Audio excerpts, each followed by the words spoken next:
So welcome along to the first of In Conversation with Clean Tech News. I'm Dan Freeman. I'll be moderating today, and I'm joined by Cami Sanford, the finance editor at Clean Tech News. And also very pleased to say we've got Assaad Razzouk, the chair and CEO of Sindicatum.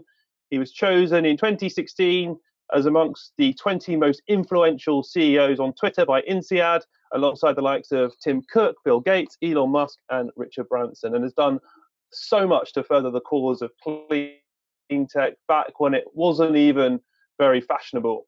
In 2015, he gave a TEDx talk where he likened the approach that had been used by AIDS campaigners in the 80s and 90s as a model to follow. So, Assaad, delighted to have you with us. You've also, of course, got your Angry Clean Energy Guy podcast. So I suppose my first question to you today would be, are you still as angry as you've always been, or do you see space to actually be a little bit less angry, given that things seem to be moving in the right direction?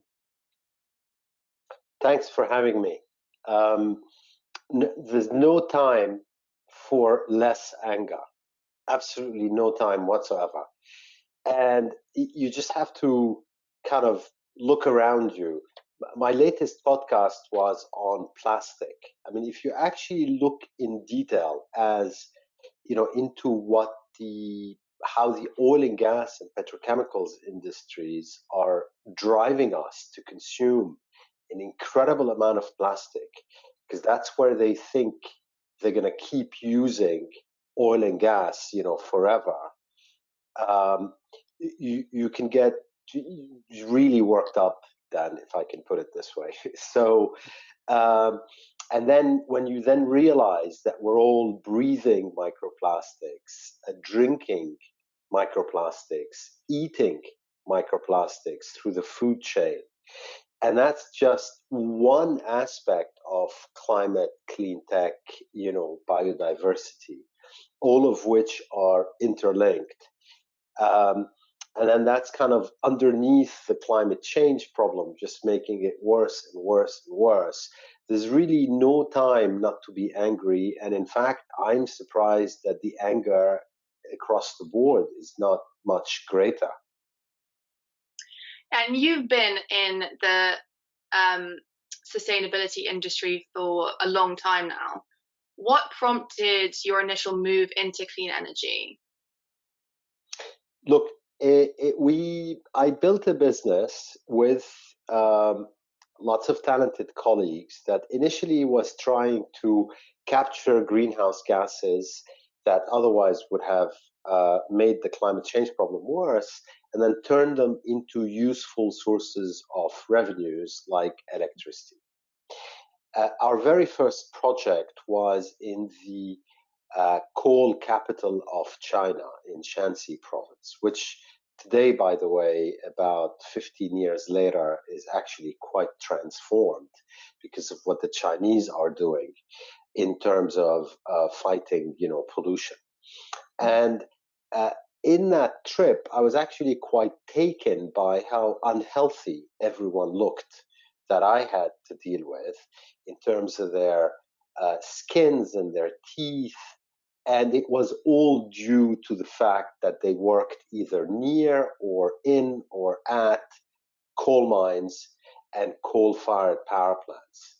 And when you see that, first time, it leaves quite an impression. And then as you do more work in that field, especially in Asia, which is the frontier, the front line of the suffering on climate change, you just keep seeing, bad news, whether it's, typhoons or floods or, vulnerable cities, villages, people, and health consequences. And your commitment, in effect, to the cause just keeps, increasing. And that's where, that's kind of the drive behind my motivation, because renewables, is an important piece of the puzzle, but it's by no means the only one.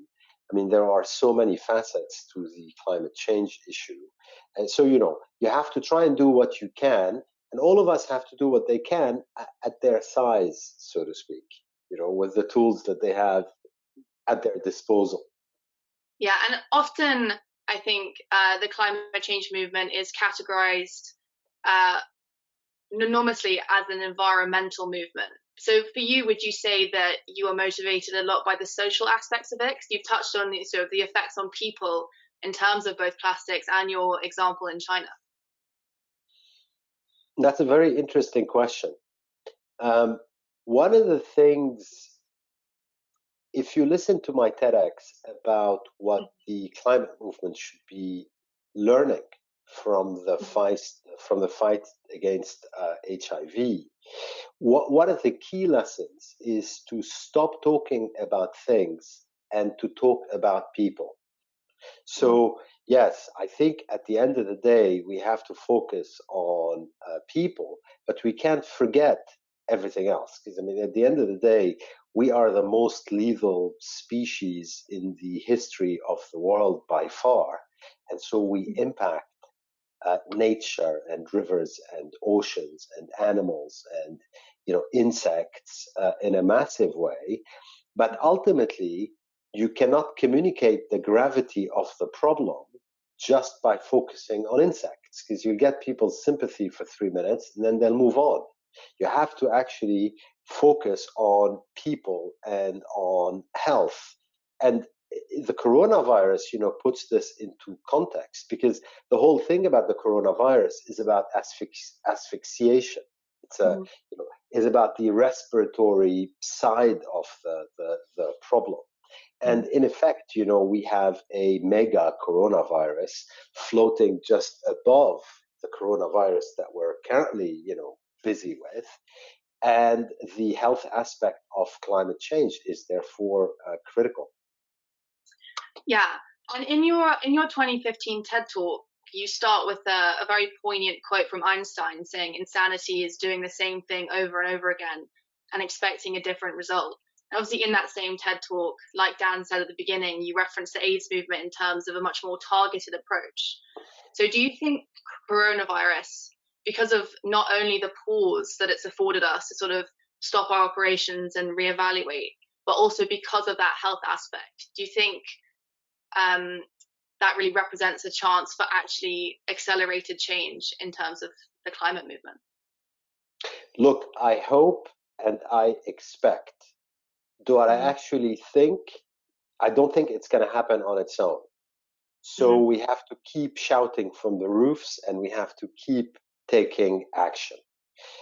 It's very clear, what the coronavirus pandemic has shown is that when governments want to, seemingly they can make $10 trillion appear out of thin air in a matter of weeks to solve the problem, and then hit all that money at the problem, in an incredibly small amount of time, when they've been telling us about how complicated it is to mobilize even a fraction of that funding to solve what is, in effect, a much bigger problem.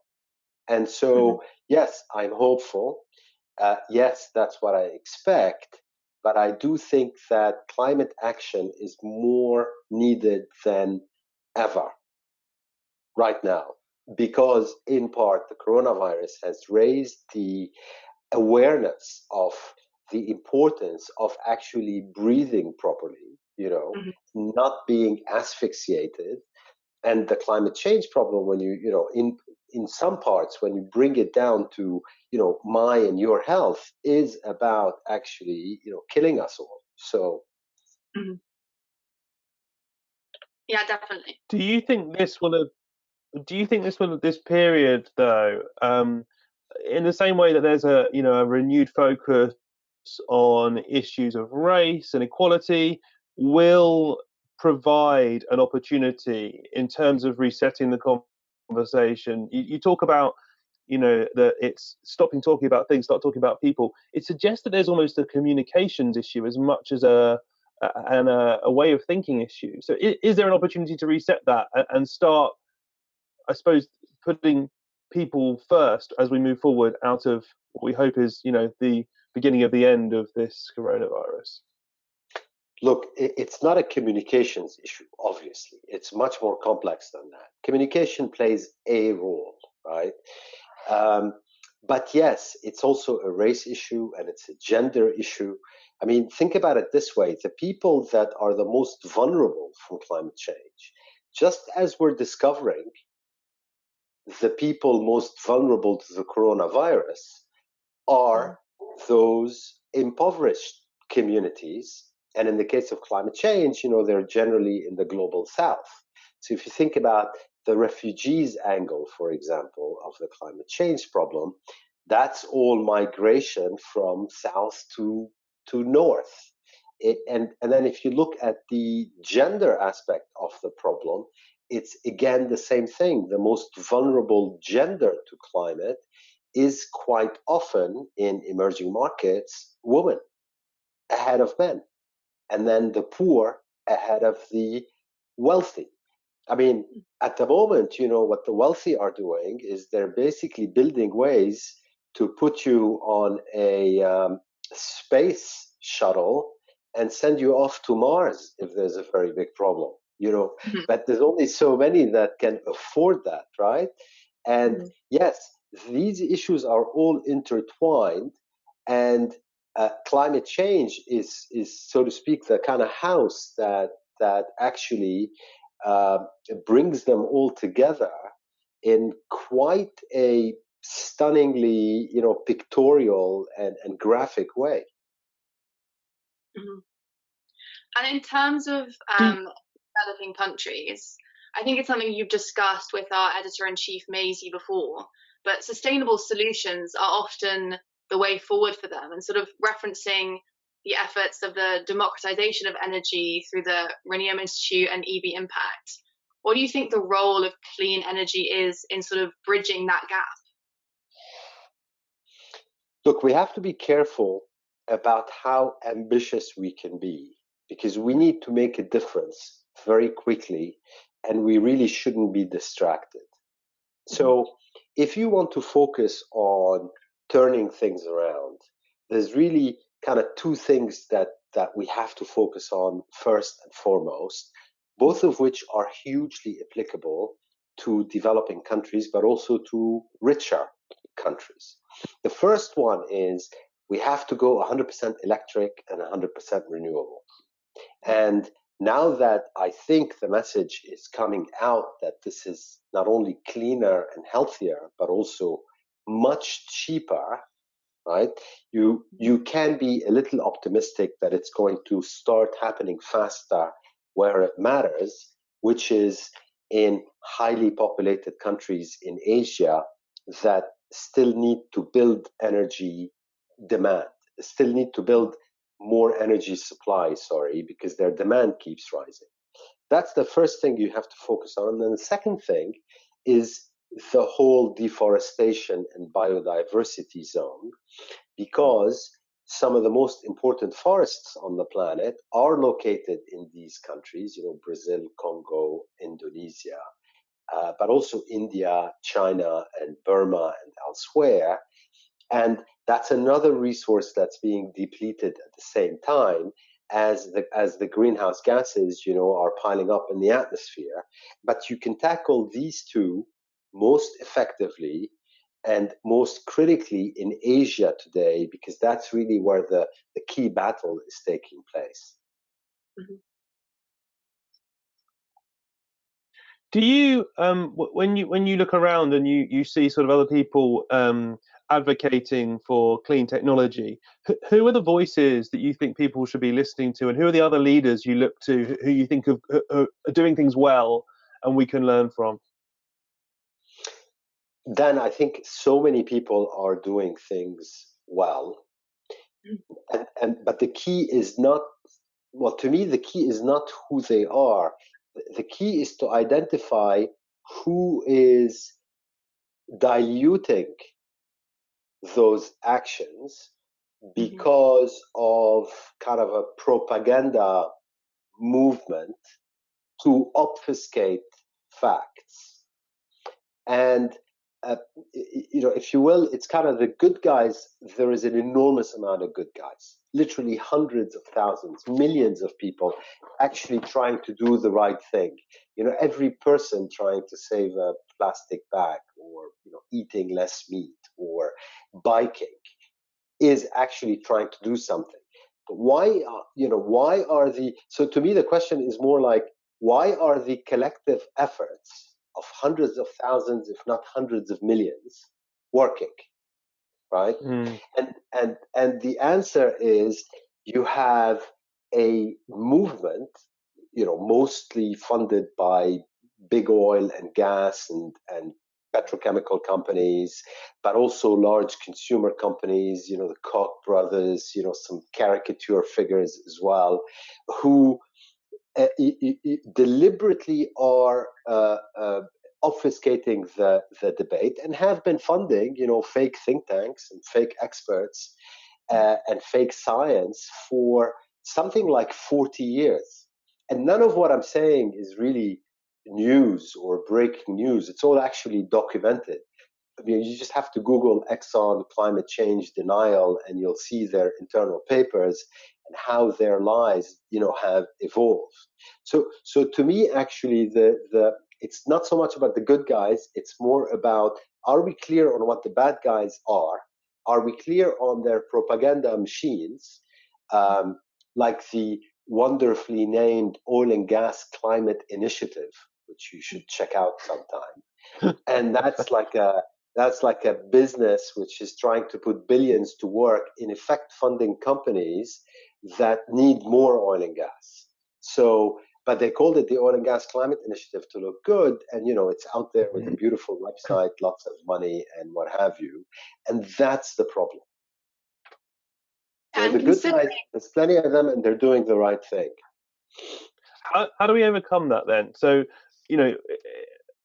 I should say that some of the people you've mentioned obviously aren't here to tell their own side of the story. So we should just say that they might have a different perspective on some of what you've said. But in light of that, let's take what you said at face value. How do those actions of collective, the millions, how does that movement win, essentially? And I'm interested because in 2015 you said that what's really important is the financial markets start pricing things in, and they are doing that now, aren't they? Because I think it was the beginning of the year, the BlackRock executive Larry Fink made this declaration saying we need to take this seriously. And suddenly the financial markets, I've got friends who work in the city, they're all looking at climate change in a different way and seeing opportunity as opposed to downside. So that's happening, but clearly from your point of view it's not enough. So I'm interested as to why. Look, it's not enough in the sense that if you look at the parts per million concentration of CO2 in the atmosphere, there's a threshold we shouldn't pass. Greenhouse gases by and large are still rising, and if you look at how much we're adding each year, you realize that threshold is going to be crossed by 2030, right? So 2030 is only 10 years from now. And so, in fact, we've got a very busy 10 years ahead of us.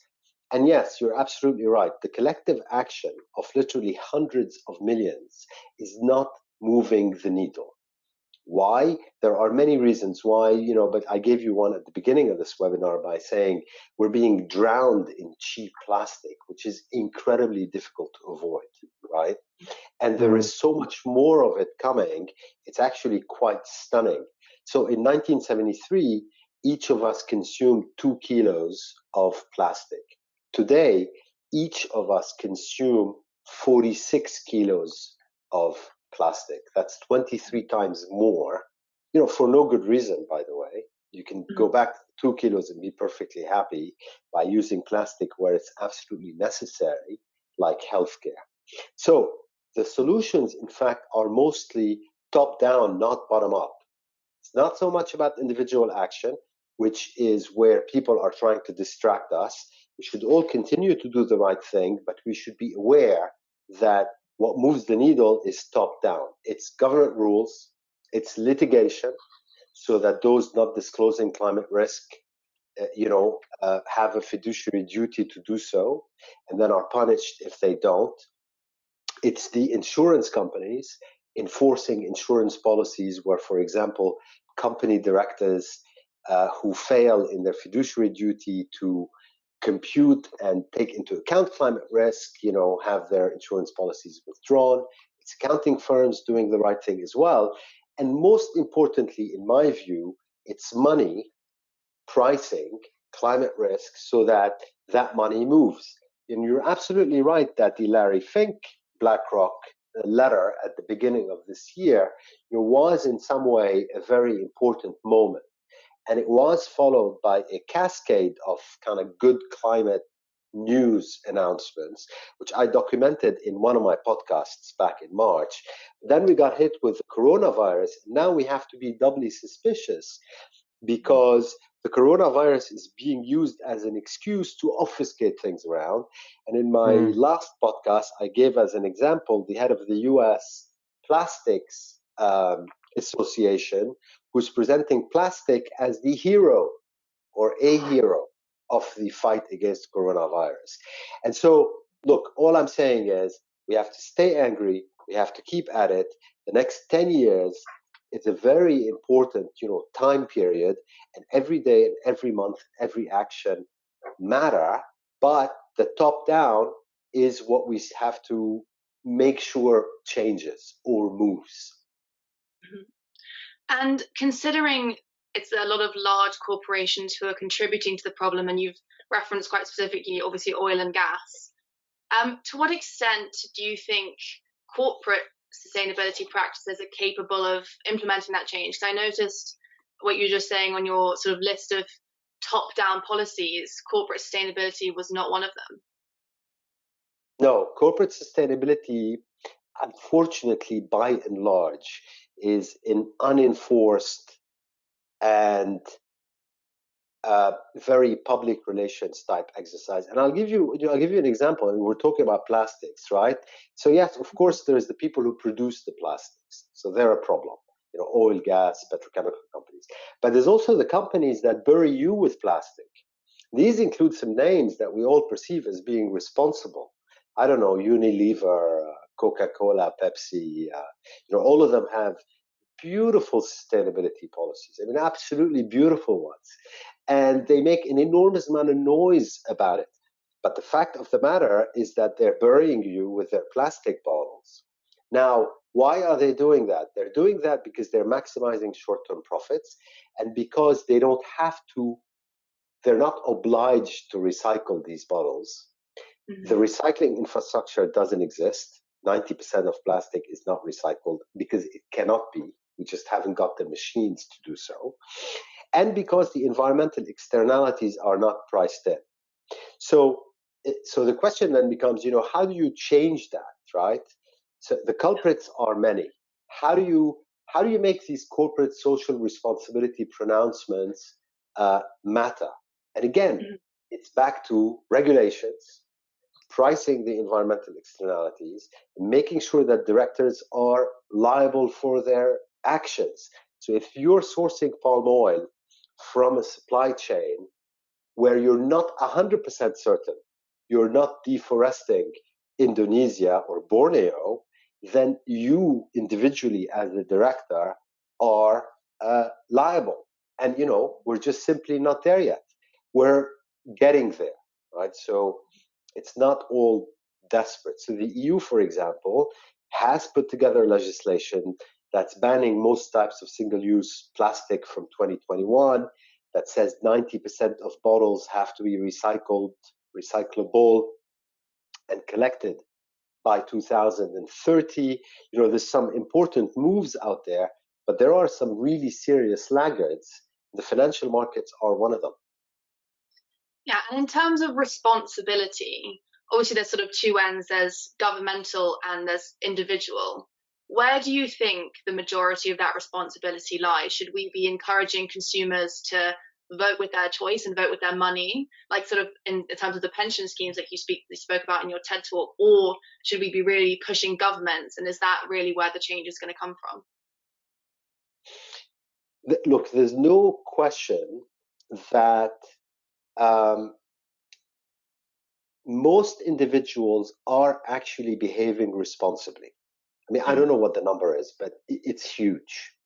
Most people are very well aware of, turning the tap when they brush their teeth, which is what my son, told me 5 years ago. And, and then onwards and upwards from there. The bicycle is making an enormous comeback globally this year because people woke up to the fact that actually it's not only cleaner, it also gives you social distancing for free, right? And so everybody's doing their bit. I mean, look at the stock price of Beyond Meat or Nikola, the truck, the hydrogen truck company, or others, right? So you can see most people are doing what they can, but that is not moving the needle because greenhouse gases continue to go up.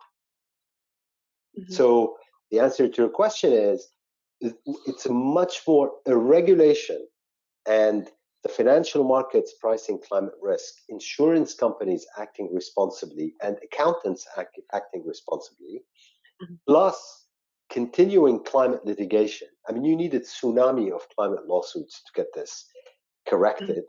And it is also happening. I've documented, the thousands of climate lawsuits happening around the world in one of my older podcasts.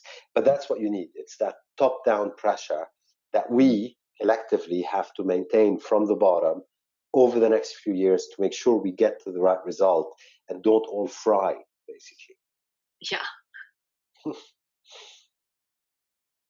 And sort of fundamentally within that, do you think, as sort of referencing one of your recent tweets when you highlighted the sort of different ideologies that different countries had, so for example Ecuador, where ecosystem can be a defendant in court, or Colombia, where the Amazon has the same legal rights as humans, within sort of, take the UK as example, do you think that we will be able to drive a substantial enough amount of change within our current social structures to really save the planet?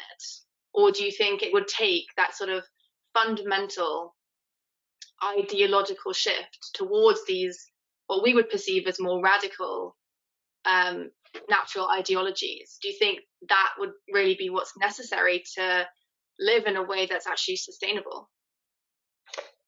I don't think anything radical is necessary. And I mean, I don't think anything radical at all is necessary. I don't think any new technology is necessary. And I don't think a revolution is necessary either. And I don't think you need to get rid of capitalism either. Okay. What we need to do is we need to start acting responsibly. And that does start at the top, right? But you've got to get the facts out, and then you've got to get the movement, out, which, by the way, a lot of that, encouragingly, has started happening after the Paris Climate Accord in 2015. So in coronavirus speak, we're starting to bend the curve of greenhouse gas emissions, right? Yeah. But, with a bit of luck, we'll flatten it in 2021 and then keep it that way and then start bringing it down. That, we've got all the technology that we need to do that. We've got all the tools at our disposal. What we don't have are rules and regulations, climate risk properly priced in, insurance companies that stop insuring people, who aren't corporate directors, especially, who aren't, either pricing climate risks or exercising their fiduciary duty accordingly, accountants who aren't disclosing stuff, and stock markets that aren't forcing companies to disclose the climate risk, because when they do, then you can price it, right? So that's all top down. And that's all imminently achievable and available to us right now. And to finish with the UK, the UK has done enormously over the last decade or two. I mean, just look at any figure, really. I'm quite reluctant. I'm quite happy, I think, for people to push each country to do better. But the key battle today is not in the UK and it's not in Europe. Simply put, it's in the United States, it's in China, it's in Southeast Asia, it's in India. That's where the key climate change, and of course Brazil and the Amazon and the Congo. That's where the key climate change battle is taking place, and that's whose behavior is lagging. The Europeans are climate heroes compared to the rest of the world. Not just the Europeans, there are others. New Zealand, for example, or Costa Rica. I mean, there are countries that have done amazing things, but the laggards are big, rich countries, some less rich with large populations. That's where the problem is, and that's where we need more climate movement.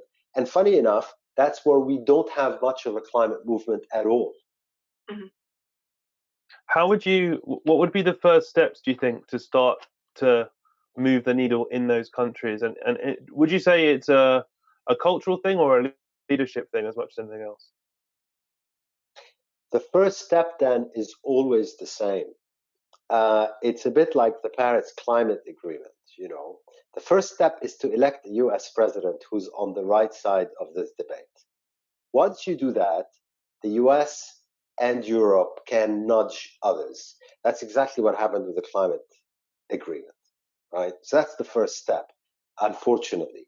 Until we have a US president and the US might, so to speak, next to the European one, nudging everybody else, it's very hard to see a homegrown climate movement in Indonesia changing things, or in China, or in Brazil. They've been trying for decades, but without really, without success. The agricultural lobbies are just way too strong. So you need global leadership, and it is top down. Sad as it may sound, it is. Mm-hmm. And sort of wrapping it up in terms of a more holistic question, in your 2015 TED Talk, your outlook, I think, could be categorized as slightly pessimistic. In terms of, even the title was kind of "We're Failing." Has that changed in the last 5 years, and why is that? Okay, first of all, an editorial note. The title wasn't mine. It was theirs. Really? Yeah. Oh. However, the climate movement is failing until such time as, in coronavirus speak, we bend the curve, right? We've got to bend it, pretty severely. So how can you say that you've succeeded at something when the results, speak for themselves? So I am never pessimistic, because I'm just an optimist by nature. I think all of us have to get up every morning and do the best that we can to further this agenda, because it's existential, but we have to do it knowing which levers work and which are more effective than others. So you can eat all the vegetarian food that you want. That's not going to make a difference, because that's not where the real battle is.